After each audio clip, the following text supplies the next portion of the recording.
Hi and welcome to In the Chair. I'm Brenton Garen, your Executive Editor of Westside Today. I'm joined by Los Angeles City Councilman Paul Koretz, who represents Century City and much of the Westside as part of Council District 5. Paul, thanks for joining us today. Well, my pleasure. Thank you for having me. Before we jump into questions relating to the Westside, can you share a little bit about what it's like to be an LA City Councilman? Well, it's kind of an interesting mix of issues. There are a lot of local issues.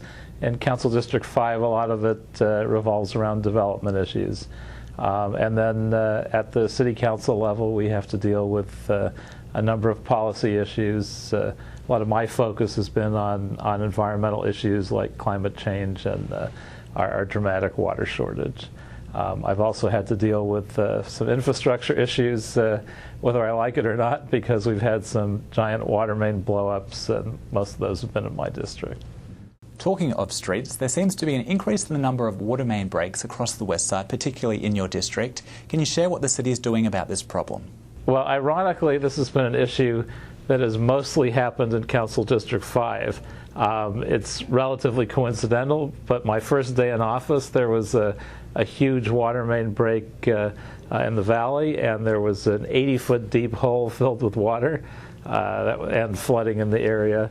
And more recently, obviously in Westwood, there was a dramatic blowout that everybody in the country saw, where we lost 20,000 gallons of water, flooded much of UCLA, and the relatively new Poly Pavilion, which had to partially be rebuilt, and rescuing some people in their cars in the UCLA parking structure. There've also been a few blow-ups after that in the Encino area and other areas, all in my district or close to it. So it certainly got me focused, if I wasn't before, which I was, on the fact that we have a very old water infrastructure and we're replacing it very slowly. We're on a 300-year replacement cycle, which means we obviously can't get control of the issue at once every 300-year replacement. So I'm working with DWP to increase that cycle and try to get a handle on this problem without spending so much that we bankrupt the taxpayers. So we have to find a balanced approach to that, but once every 300 years is not quick enough, clearly. Don't go anywhere. We'll be right back in 15 seconds after this short message from our sponsor. Are you looking for a new dentist? With over 20 years of experience, Dr. Biljana Vukotic is committed to giving her patients the best. The small, caring, professional team will welcome you and make you feel at ease. Just mention Westside TV and get x-rays, a full cleaning, plus an exam for only $128.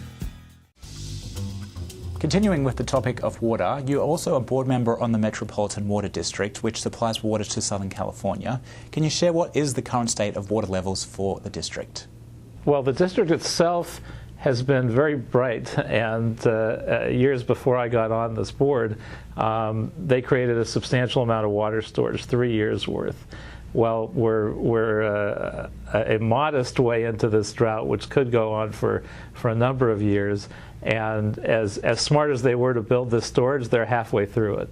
So if we don't respond in a much more dramatic way, we literally could run out of water in Southern California. And so what LA City has to do, which we are embarking on, is clean up our San Fernando Valley aquifer as much as possible. There's a lot of water in that area. Do a lot more rainwater capture. Even with a modest amount of rainfall we have, if we did much more to capture it, it would make a dramatic difference.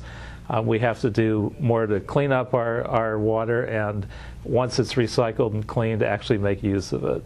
We use less than 10% of our recycled water. Israel, on the other hand, uses over 90%, and they're a model we have to follow. There are a number of other things we could do, but if we focus on our local water that we already have and don't make use of, we can make a huge difference in dealing with this drought.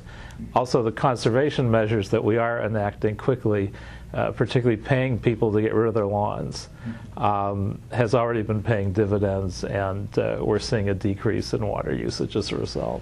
We'll be back next week with part 2 of this interview with LA Councilman Paul Koretz, so don't forget to check out westsidetoday.com.